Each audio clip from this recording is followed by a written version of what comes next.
लैला मजनू हा 11 नोव्हेंबर 1976 रोजी प्रदर्शित झालेला एच.एस. रवेल यांनी दिग्दर्शित केलेला ऋषी कपूर आणि रंजिता यांच्या प्रमुख म्हणजे लैला आणि मजनूच्या भूमिका असलेला चित्रपट. यंदा हा चित्रपट 48 वर्षांचा होतो. रंजिता यांनी या चित्रपटापासून रुपेरी पडद्यावरती पदार्पण केलं. डॅनी डेंझोप्पा हे खलनायकी भूमिकेमध्ये दिसले होते. त्याचप्रमाणे रणजित हे सुद्धा खलनायकी भूमिकेतच होते.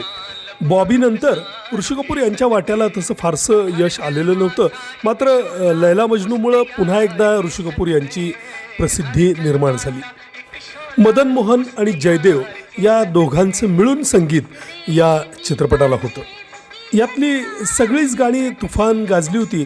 मात्र कोई पत्थर से ना मारे मेरे दीवाने को हे बिनाकामध्ये अगदी टॉपवरती आलं होतं.